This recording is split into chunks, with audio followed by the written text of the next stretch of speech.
ప్రజలకు ఇబ్బంది జరగకుండా గ్రామాలలో ఉన్న బోర్లను కూడా కొత్తగా ఫ్లెషింగ్ చేసి వాటిని రిపేర్ చేస్తున్నాము. కొన్ని దగ్గరలో ఇప్పుడు వరి కోతలు అయిపోయినాయి, రైతులకు ఉన్న బోర్లు నీళ్లు ఉంటే ఆ బోర్లను కూడా తీసుకొని ఆ నీళ్లను కూడా ట్యాంకర్లలో ఊర్లలో ప్రజలకు సరఫరా చేయడానికి ప్రణాళిక సిద్ధం చేసినాము. చిన్న చిన్న చెరువుల మీద ఉన్న తాగునీటి వనరులను కూడా ఇప్పుడు పూర్తిగా రిపేర్లు చేసుకొని తాగనీకే నీళ్లు అందిస్తున్నాము. ఇవన్నీ మేం చేస్తుంటే నువ్వు వ్యవసాయానికి నీళ్ళు ఇవ్వలే, ఎండిపోయినాయి. ఎండిపోయినాక ఎందుకు చెప్తున్నావు?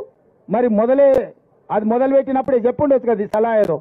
అంటే ఎండిపోయినాక ఇల్లు కాలినాక ఆ మంటల కాడ చలి కాసుకుందామని చంద్రశేఖరరావు ఎదురు చూస్తున్నాడు. నేను ఇటు వస్తున్నా, కరీంనగర్ వస్తున్నా అని ప్రకటిస్తే మొత్తం కూలిపోయిందని మాట్లాడినటువంటి కాళేశ్వరం పంపులు ఆన్ చేసి వరద కాలువలోకి నీళ్లు వదులుతారు. వదులుడు కాదు, సిగ్గు లేకుండా ముఖ్యమంత్రి మాట్లాడతాడు. ఏం మాట్లాడతాడు? కేసీఆర్ గారు మాకు ముందే చెప్పచ్చు కదా నీళ్ళు వదలాలని.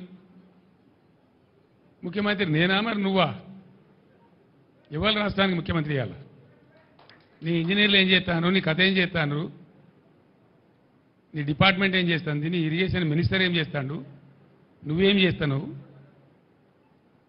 ప్రభుత్వం నీది కదా, ప్రజలు నిన్ను కదా గెలిపించిండ్రు, ముందే చెప్పాలి కదా మాకుంటాడు. మన సూర్యాపేట నుంచి బయలుదేరి మొదలు పెడితే నేను ఎల్లి నుంచి మళ్ళీ ఏలటి వరకు 3 కాలువలను నీళ్ళు వదిలేదు. ఇదేం కథ మరి? ఈ తెలివి ముందెక్కడ పోయింది? ఎందుకు వదలలేదు? ఎందుకు 1000 ఎకరాల పంటలంటే కొట్టినరు? నాగార్జున సాగర్ కాలువ కొద్ది రోజుల ముందు ఇచ్చాడు, ఒక 20-25 రోజుల ముందు ఇచ్చింటే అనేక 1000 ఎకరాల పంట ఒక్క తడి కోసం ఎదురు చూసే పంట బతికేది. వరద కాలువ కింద కూడా ఇవాళకి 20-25 రోజుల కింద వదిలి ఉన్నట్టయితే ప్రతి గ్రామంలో కొన్ని 100 ఎకరాల పంట దక్కేది.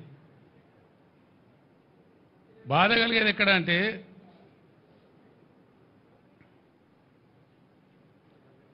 ఈ పరిస్థితి సమయానికి నీళ్లు వదలక, ఉన్న వనరులు వసతులు తెలివితో వాడుకోక, క్వాలిటీ కరెంట్ అందించక, రైతు బంధు సమయానికి ఇవ్వక, వెర్రి తిర్రి మాటలు మాట్లాడుకుంటూ ప్రజలను కన్ఫ్యూజ్ చేస్తూ చేసినారు.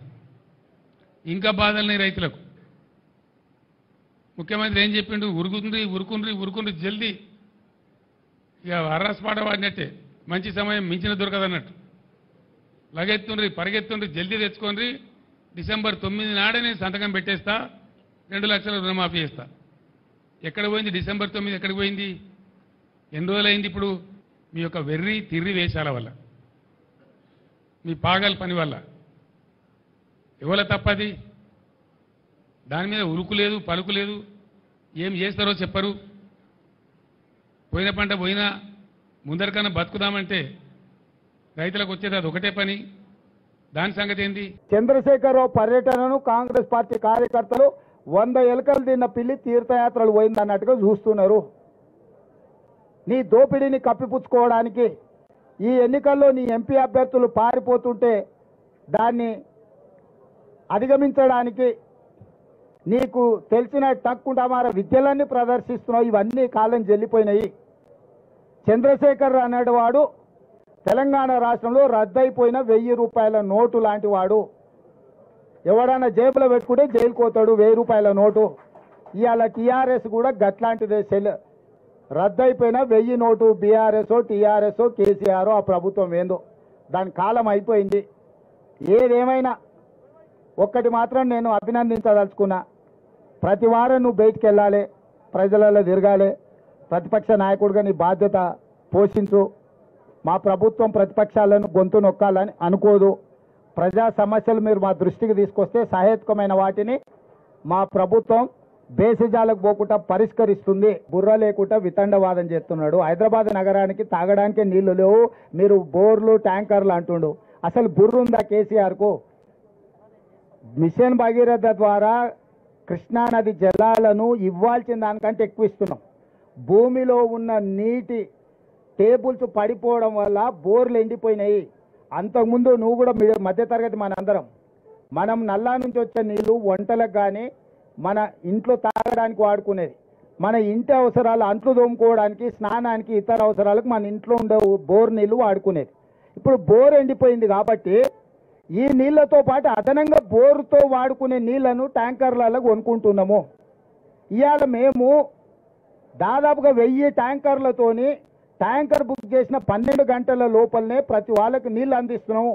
అభినందించాల్సి పోయింది, ట్యాంకర్లు వచ్చినాయి అంటున్నాడు. గ్రౌండ్ వాటర్ ఎప్పుడు వాడిపోయింది? వర్షాకాలంలో వర్షాలు రాకపోవడం వల్ల ఇప్పుడు గ్రౌండ్ వాటర్ వాడిపోయింది. నాగార్జున సాగర్లా, శ్రీశైలంలా అన్నిట్లల్లా డెడ్ స్టోరేజ్కి వెళ్ళిపోయినాయి. ఆ డెడ్ స్టోరేజ్ నుంచి మనము ఈరోజు నగరానికి తాగునీటి సమస్య తీవ్రతను దృష్టిలో పెట్టుకొని కొన్ని దగ్గరలలో కొంత కష్టమైన, రైతులకు కొంత నష్టమైన తాగునీరే మొదటి ప్రాధాన్యత. ప్రపంచ నీటి విధానము నీళ్లుంటే మొదట తాగడానికి, తాగు, సాగు, విద్యుత్తు, పరిశ్రమలు 4 ప్రాధాన్యతలు. ఇప్పుడు తక్కువ నీళ్లు ఉన్నాయి కాబట్టి తాగునీటికే వాటిని పొదుపుగా వాడి ఏప్రిల్, మే, జూన్ ఇంకా 90 రోజులు ఉంది ఎండలు. 90 రోజుల కోసము పొదుపుగా చుక్క చుక్క, బొట్టు బొట్టు లెక్క కట్టి ప్రతి పేదవాడికి తాగునీటి సమస్య రాకుండా ఉండడానికి, అదేవిధంగా బోర్లు పడిపోయినాయి, ఎండిపోయినాయి కాబట్టి ట్యాంకర్ల ద్వారా ఇంటి అవసరాలకు కూడా నీళ్లు అందించి పూర్తిగా సమీక్షించుకుంటూ, పర్యవేక్షించుకుంటూ ప్రజలకు ఇబ్బంది జరగకుండా గ్రామాలలో ఉన్న బోర్లను కూడా కొత్తగా ఫ్లెషింగ్ చేసి వాటిని రిపేర్ చేస్తున్నాము.